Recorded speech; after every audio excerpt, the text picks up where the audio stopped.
I truly believe that as I rise, I'm bringing people with me, like the inherent value of community for me, which I've built for those 20 years. I want us all to rise. I want us all to be in our medicine. I want us all to see the value we have inherently in ourselves. Hello, and welcome to the Connect podcast. This show is all about helping you connect to your soul's calling so you can take action on it. Because the sweetest success is a blend of discovering your purpose with the inner drive to bring it to life. I'm Sheila Botelho, health coach, lifestyle entrepreneur, and mom of two, best known for my online wellness programs, mentoring, and self-love passion. Listen in for inspiring interviews, solo chats, and Q&A sessions that will move you past overwhelm towards what lights you up. Stop accepting good enough and go for your version of great in your health, business, and relationships. Let's get started.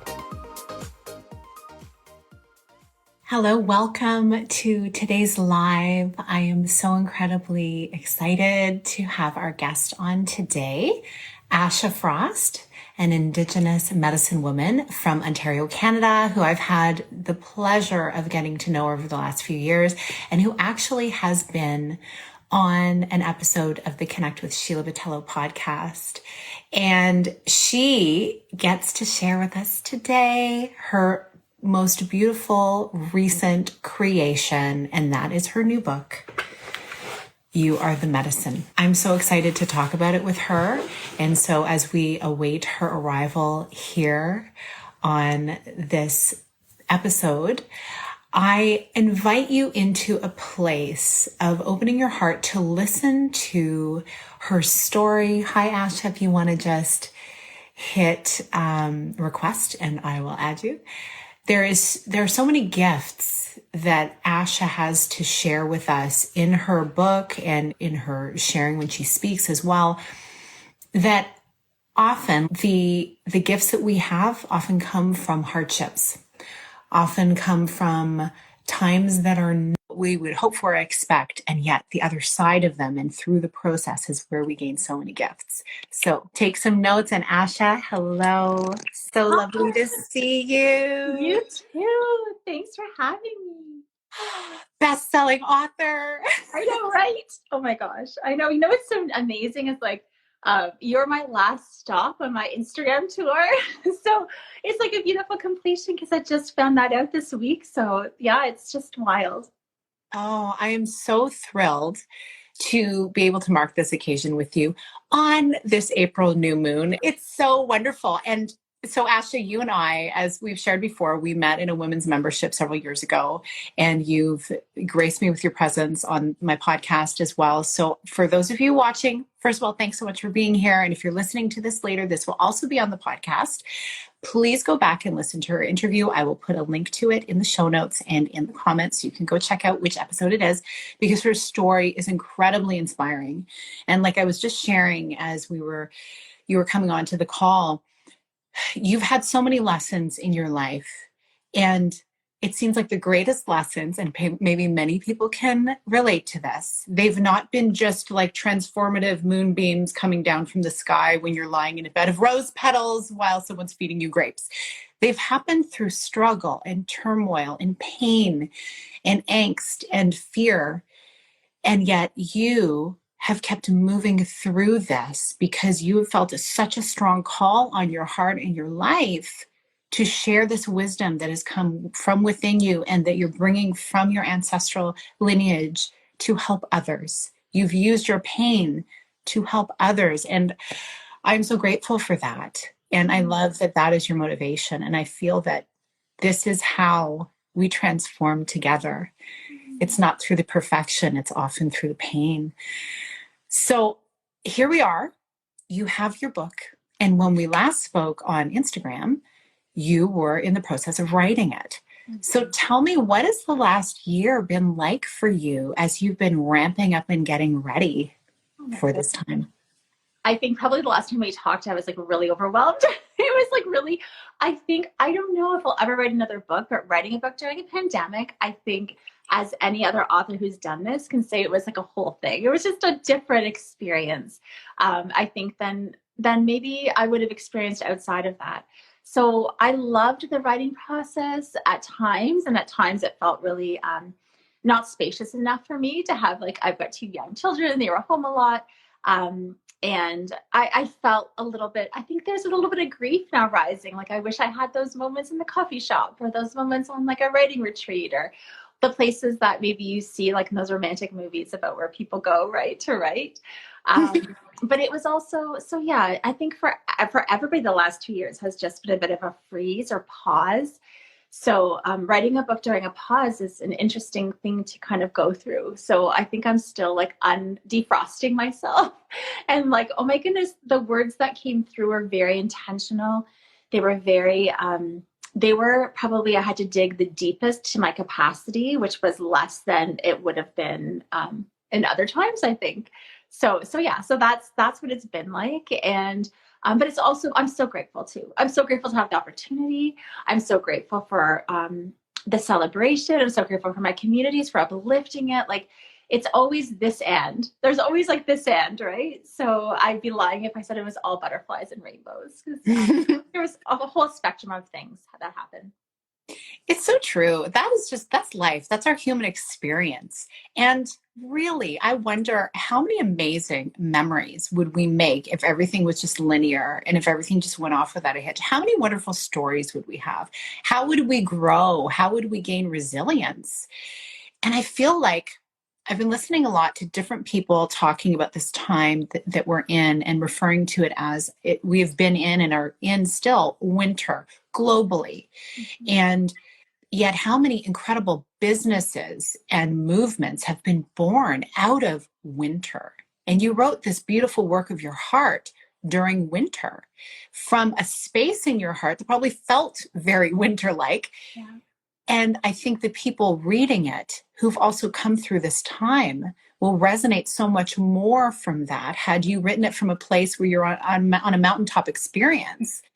So everything is purposeful. And this is something that we can all look back on. And what I'm finding, where we met in that community, I started to think more about moon cycles and rhythms in terms of, I've always been into cyclical self-care in my health coaching work. And yet I wasn't so much focusing on the moon and the connection to nature as I am now. And so now in reading your book and getting to know you, and as a result of getting to know you, getting in touch with other Indigenous voices, what's been beautiful is for me to start to implement into my life different practices and even just different witnessing and noticing of the impact of nature on my well-being and my health. And I think for all of us, especially during a winter like this, it really makes us appreciate spring. And to be connected to nature in such a way is such a gift that we all have. And you're opening our eyes to the beauty of that. And you mentioned in the reel, I actually shared the reel that you just put up today, talking about how you started this journey of writing the book and Turtle walked with you. And you went, like, that was kind of the pace that you went at. And Turtle is not often celebrated in our culture. I'd love for you to share more about that. Yeah, well, the reel I shared today was about really how, like, this journey, because I think sometimes we can perceive somebody having the success and think it's just happened overnight. And that's just not true. Like, I started my homeopathic practice almost 20 years ago, building community, building relationships, like, just trying to believe in myself that this was my path, listening deeply to my ancestors' call. So, the culmination of this book coming out and being a bestseller was really, I think, started that 20 years ago, or not that I started writing the book 20 years ago, but the whole process of the bigger picture started 20 years ago. And so Turtle, in my book, Turtle is the connection to the moon cycles, the turtle shell. We call Turtle Island the shell. Our creation story is that's where the earth was birthed from. And turtle medicine is reflected in the shell. The moons are reflected on the turtle shell.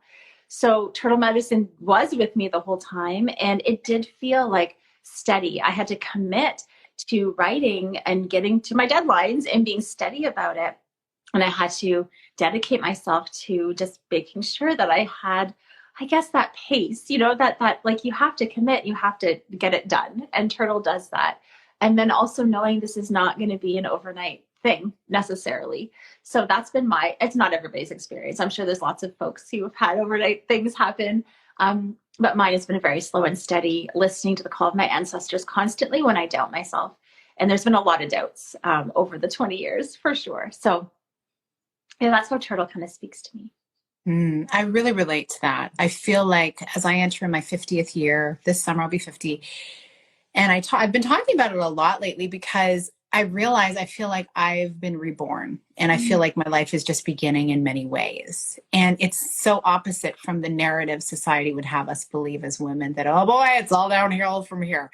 No, I feel like now with this experience, this wisdom, the connections, the like-minded people like yourself and others who are just speaking their voice into the world and just being like a salve of healing with who they are in the world gives me so much hope. And so that turtle pace, there's so much beauty to it. I love all of the symbolism that turtle has as well, because it's so comforting to know that slow and steady, like you can actually make progress. It's not flash in the pan, overnight, fleeting success where like the next day you feel depleted and, oh, what was it all worth? This has been a work that you have been stepping into day after day. And the fact that you wrote the book with your two little ones running around, they're your two little muses. Yes. I mean, I know that there's the challenges, but also what an inspiration for you, because I know from talking to you and hearing you share in other spaces, it's your dream for them, Indigenous young boys and who will become men and Indigenous young women who will become Indigenous adults, to see the promise of what is possible for them in their future. You are leading the charge. You are showing them what is possible. And I know your ancestors are proud of you and just like cheering. And I am cheering like as a woman, and especially as a Canadian woman who longs to see Indigenous voices rising, and you are doing it so beautifully and so graciously. You talk in your book about, of course, which is so important, colonization, the pain of that, and also of intergenerational trauma, which is something that everyone really has, I believe, a deep need to look deeply into and not look away from. And you're also speaking of and living into the joy that you want to live through into your life. I'd love for you to share, how's that showing up for you? You started to, I'm almost finished the beautiful frankincense and cedar spray that you designed. Oh my goodness. Around Christmas time. I savor it. It's so beautiful.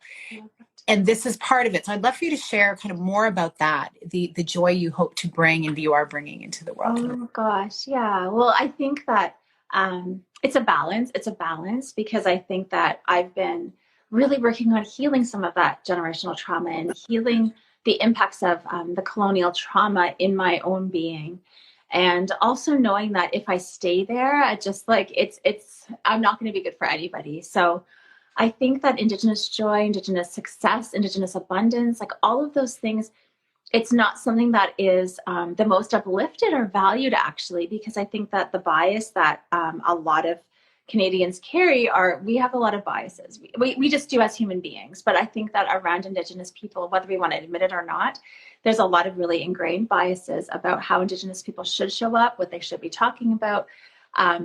There's a lot of expectation and a lot of projection placed on that. So I want to be a voice that I feel like this book, I spoke a lot of truth the past 3 or 4 years on social media. Nobody really cared about it until the graves were uncovered last year. So that was also challenging because it was exhausting. It's a lot of emotional labor. And I was like, is anybody hearing me? Is anybody listening? Does anybody care? And then it comes out and everybody's like, oh my gosh. And then all of a sudden it's like, oh, they forget about it again. So it's hard. It's hard. And I'm just like, I don't want to suffer anymore. I don't want to carry an illness anymore in my body. I just feel like I deserve that. I'm worthy of all of the things that I'm here for. So claiming that as an everyday everyday intention, and unwinding from that trauma too, and not feeling responsible to have to heal it all for all people. You are so worthy of that. And in you sharing that and in you modeling that, it speaks to everyone, particularly women, like of all cultural backgrounds, of we don't need to take on all of the trouble of the world into ourselves. We can live into our purpose and, effect positive change. We can do those things, and we don't need to carry it in our bodies, because it's so true. That is where it starts to take us out, and then we aren't able to be of service. And life has just that constant spectrum of the darkness and the light. And if we can live more so in that light space, we can shine more light on the darkness, but also bring more healing to it. And only being in that dark space, it just kind of, dark begets dark almost, in a sense, right? So I love, again, you are being an example of what is possible. And there's something so beautiful about that collaboration. Like, I've loved to see you on your page, collaborating with other Indigenous women in doing different things and uplifting things that no one may otherwise have heard about. And it gives me a desire to want to be more conscious of, okay, well, where am I spending my dollars? Who am I supporting? I love the idea of female founded business. I love the idea of raising each other up. And the more we do that, the more we talk about it, the more it becomes possible for people.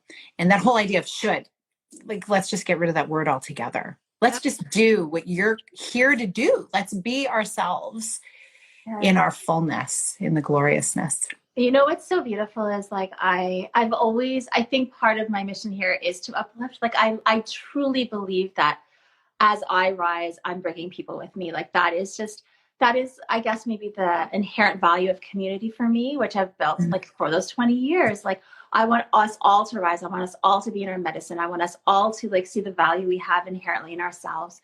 And then the most beautiful, magical thing is, like, I put requests out to my community for this launch, and it was like it all got poured back into me. And I'm not saying, like, do it for that, but it is reciprocal. It is reciprocal. Like, that give and that receive. Like, if you open up to that, like, that reciprocity becomes miraculous. Like, I couldn't have become a bestseller without everybody that I've met over the past 20 years, or like, I just don't believe that I could have. So I'm so grateful for the heart, the kindness, the graciousness, like, just the generosity of everybody around me. And I know too, like, I can honestly say, like, this is my vision. I want to rise, and I want others to rise too. So that feels very clear to me this week. Yes. And you do it, again, so beautifully, leading your community. And every single time you post something in your community, or whether it's on one of your socials, there is just this sense of, oh, just keep talking, keep telling me. I just want to listen. It's just so soul nourishing. And it is clearly why you are here. You are so living in your purpose. You have just taken a hold of it and run with it. And something that's been super fun too lately, as you've been, coming into the launch of the book, are your reels where you're talking about things that we didn't know about you. And I love that you were totally into, karaoke and singing and Whitney Houston. And, like, yeah, I came up on all of that. I mean, we had songs. Friday, my girlfriend and I would be singing one of the songs, I Get So Emotional was one of them. And Let's Hear It for the Boy, of course. Always. And there's just, again, you're bringing in the wholeness of who you are. Yes, you are of your Indigenous culture, and you also lived north of Toronto, and you had all the Western world, the Canadianized things. And it's both, and you can be like a whole example of who you are in all spectrums. And it's so freeing, but that's been super fun for me to watch. It looks like you're having a lot of fun with it too. Oh, that was so fun. It was so fun. Like, 'cause I think it's so funny, if you're doing kind of spiritual work sometimes, like, I don't think it has to be so serious, but people have that projection of you that, like, somehow you're always in ceremony and you're always so serious. That's just not who I am. Like, dancing and singing and laughing and having parties and gathering, I don't know, all those things are so vital to me. I just find so much joy in that. So I wanted to share those parts because I felt like they're important. And I don't know. I've heard like my mom will always be like, you were such a serious baby. And everybody thought you were so serious because you had this like look about you. And that's followed me a little bit throughout my life, but I'm really not that serious. I'm not that serious all the time. That is so fascinating. My son was the same, and he is the jokester, total lighthearted generator of inhuman design, like of just bring the joy, bring the high vibe. And I think perhaps my hypothesis is as little babies, there was just so much to take in that you were just taking it all in and storing it away. And maybe one of the things you were storing away was, wow, people are really serious. We need to lighten this mood up. I feel that's how it has been for my son anyway. And so it's fun to just, allow who you are to emerge and for your boys to see it. I can only imagine the fun times you have in your home and out and about with the kids. Oh my goodness. Just, I think being able to laugh at ourselves too. Like, I think that's such a, it's something my mom taught me. I think I do see it modeled in her, just like that ability to laugh at yourself. I think even in moments when things feel a little bit heavy, like not to take life so seriously. It's been serious the last 2 years, so I'm not saying not to bypass it, but sometimes we can laugh at ourselves, and it's a good thing, a good way to move forward. It is. And I think one of the things that has kept my family sane through this time has been comedians, humor. Laura Alexia Pitt says, my sister is a jokester and I'm the serious one. See, at least you realize that, Laura. Like, that's great. But yeah, like laughter and joking and making light of ourselves. It's just, that is healing. Like, I think that there was that movie Robin Williams had out years ago called Patch Adams, where he was a doctor and he brought humor into the hospital to heal. And I've always remembered that. And I'm like, oh, really, truly, yes, peace and possibility. Laughter is good medicine. And my grandmother used to get that Reader's Digest little book, and it was laughter is the best medicine. And that was the only thing I would read in that. I'd just be howling and loving it. And so levity, there is so much beauty to it. And I believe like that is what we were designed for. Is there something like, what is the Indigenous connection to laughter? Like, is there some kind of story around that you'd like to share or that you think of? I think that Indigenous laughter is the best laughter I've ever heard. Like, and just Indigenous sense of humor too is just like, there's nothing like it. It's a whole different, like you call it like res style sense of humor. But even if you read, like, I don't know if anybody's watched Reservation Dogs. I think it's on Disney Plus, but that show, like, is just, that's the sense of humor right there. So it is funny, but yeah, like, I think our ability to laugh, even with all of the harm and trauma that has happened, is quite remarkable. And quite beautiful. And that's, I think, the way that we transmute a lot of the trauma is through laughter and joking and maybe making fun of ourselves a little bit. I think it's a bit of a survival mechanism, but it's also turned into medicine, in my opinion. Medicine. And it's like a defiance of, no, we will not be broken. Right? Like, we're going to rise, and now, like, watch the rising happening. There's so much rising happening, and it's so beautiful, and so much more needs to be done.